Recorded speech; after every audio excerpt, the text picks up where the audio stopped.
السلام علیکم ورحمۃ اللہ وبرکاتہ۔ رب اشرح لی صدری ویسر لی امری واحلل عقدۃ من لسانی یفقہوا قولی۔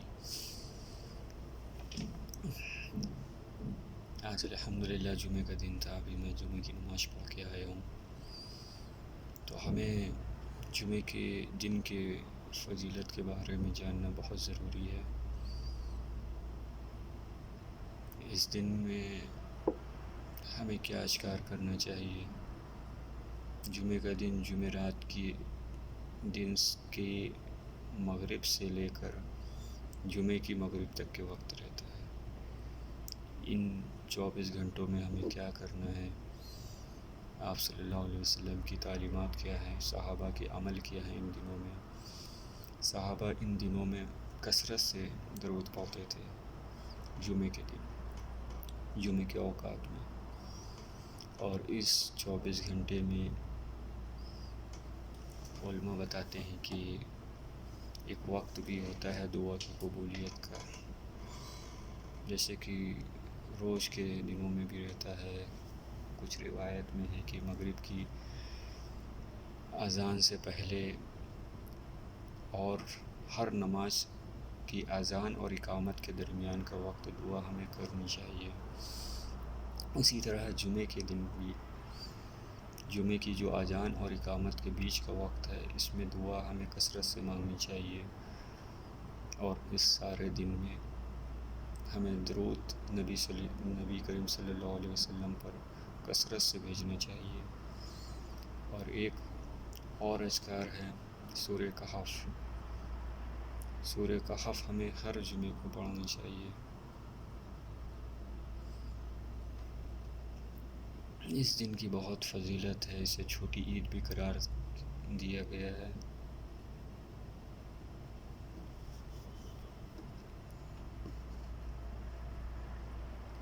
اور ہمیں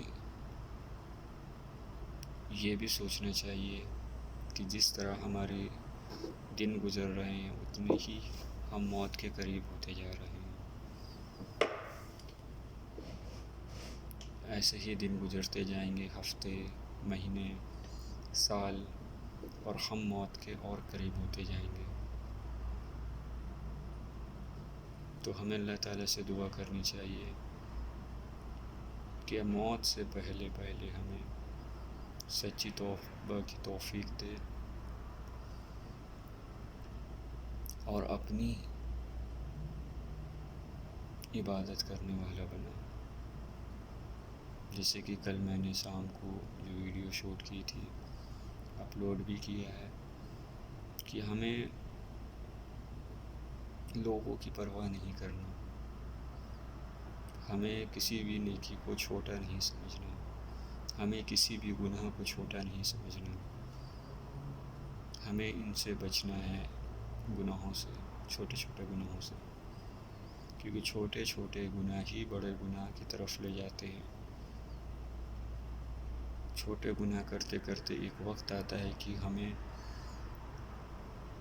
بڑا گناہ بھی چھوٹا لگنے لگتا ہے۔ کبھی کبھی تو ایسا ہوتا ہے کہ بڑا گناہ بھی ہمیں گناہ لگتا ہی نہیں ہے،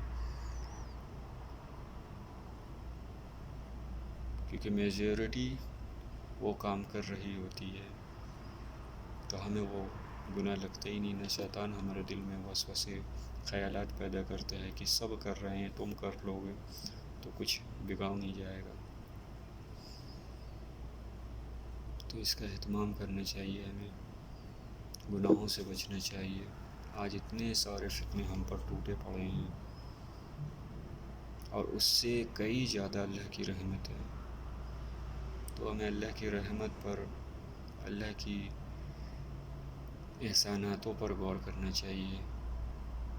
جس چیز پر ہمیں غور کرنا چاہیے ہم اس پر نہیں کر رہے ہیں، اور جس پہ نہیں کرنا چاہیے اس پہ کر رہے ہیں۔ اللہ نے رزق کا وعدہ دے رکھا ہے، تو ہمیں رزق کی تو فکر کرنی چاہیے، لیکن آخرت کی سب سے پہلے۔ ہمارا مقصد صرف یہ ہونا چاہیے کہ ہم سے اللہ راضی رہے۔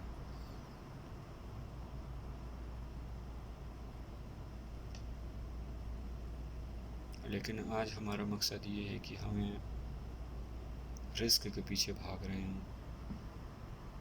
ہماری زندگی کو اگر ہم مشاہدہ کریں اپنی 24 گھنٹے کی، ایک ہفتے کی زندگی، آپ خود دیکھ لو.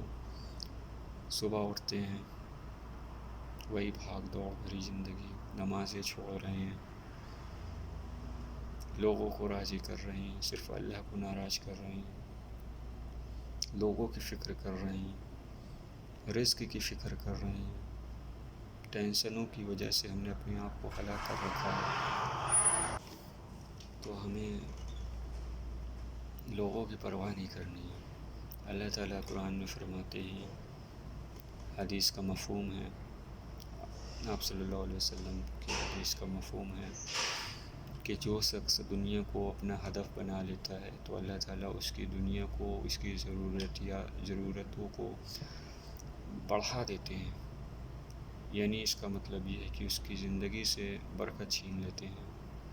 اور جو شخص اللہ کو راضی کرتا ہے، اللہ کو اور آخرت کو اپنا مقصد بنا لیتا ہے، تو اللہ تعالیٰ اس کی ضرورتوں کو سمیٹ دیتے ہیں اور اس کی زندگی میں برکت عطا فرماتے ہیں. تو آج ہمیں اللہ تعالیٰ ہم سب کو فتنوں سے بچنے کی توفیق دے اور ہدایت دے، اور اپنی رضا کے لیے